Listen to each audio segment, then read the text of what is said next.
ঈদুল আজহায় আমাদের কিছু করণীয় ও বর্জনীয় রয়েছে। আজকের ভিডিওতে আমরা সেগুলোই জানব।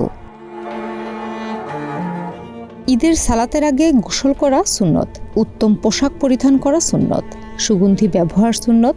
আর ঈদের দিনে রাসূল সাল্লাল্লাহু আলাইহি ওয়াসাল্লাম বিশেষভাবে সুগন্ধি ব্যবহার করতেন। রাসূল সাল্লাল্লাহু আলাইহি ওয়াসাল্লামের 3টি পছন্দনীয় জিনিসের মধ্যে একটি হলো সুগন্ধি। তাই ঈদের দিনের পোশাক পরিধানের পর সুগন্ধি ব্যবহার করুন। কুরবানির দিনে ঈদের নামাজের আগে কিছু না খাওয়া মুস্তাহাব। নবী করিম সাল্লাল্লাহু আলাইহি ওয়াসাল্লাম ঈদুল আজহার দিন কিছুই খেতেন না, যে পর্যন্ত ঈদের নামাজ আদায় করতেন। ঈদগাহে এক পথ দিয়ে যাওয়া এবং অন্য পথ দিয়ে ফেরা সুন্নত। সম্ভব হলে ঈদগাহে হেঁটে যাওয়াও সুন্নত। ঈদের দিন তাকবীর পাঠের মাধ্যমে আল্লাহকে বেশি বেশি স্মরণ করা সুন্নত। পুরুষেরা তাকবীর উঁচু আওয়াজে পাঠ করবে, মেয়েরা নীরবে। তাকবীর জিলহজ মাসের 9 থেকে 13 তারিখ পর্যন্ত পাঠ করবে। ঈদের নামাজ সুন্নতে মুআক্কাদা। ঈদের নামাজ সব নফল নামাজের মধ্যে ফজিলতপূর্ণ। এই নামাজের আগে ও ফজরের নামাজের পরে কোনো নামাজ নেই।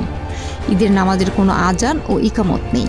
ঈদের দিনে ছোট বড় সবার সঙ্গে শুভেচ্ছা বিনিময় করা সুন্নত। সাহাবায়ে কিরামদের সম্ভাষণ ছিল তাকাবাল্লাহু মিন্না ওয়া মিনকা।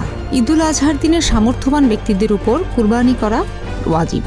কোরবানির গোশত নিজে খাবে, নিজের পরিবারবর্গকে খাওয়াবে, আত্মীয় স্বজনকে হাদিয়া তওফা দেবে ও গরিব মিসকিনকে দান করবে।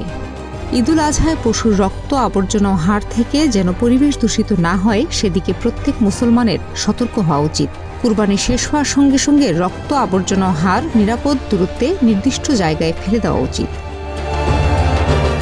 ঈদুল আজহায় বর্জন করতে হবে কিছু নিয়ম। ঈদের দিন রোজা রাখা হারাম। রাসূলুল্লাহ সাল্লাল্লাহু আলাইহি ওয়াসাল্লাম ঈদুল ফিতর ও ঈদুল আজহার দিনে রোজা রাখতে নিষেধ করেছেন। ঈদের দিনকে কবর জিয়ারতের বিশেষ দিন মনে করে জিয়ারত করা বিদআত। তবে পূর্ব নির্ধারিত রুটিন ছাড়া হঠাৎ সুযোগ হয়ে গেলে একাকী কেউ জিয়ারত করলে দূষণীয় নয়।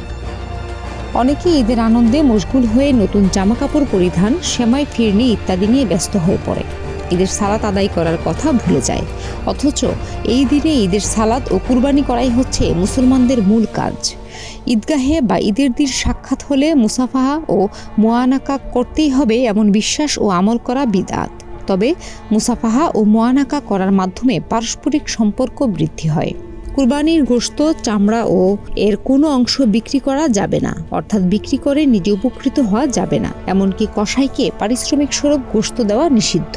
তবে সাধারণভাবে তাকে খেতে দেওয়ায় অসুবিধে নেই। ঈদের দিন উপলক্ষে যেখানে গান বাজনা, অবাধে নারী পুরুষ বিচরণ ইত্যাদির আয়োজন থাকে, এমন মেলা আয়োজন করা, অংশগ্রহণ ও সহযোগিতা দেওয়া সম্পূর্ণ হারাম।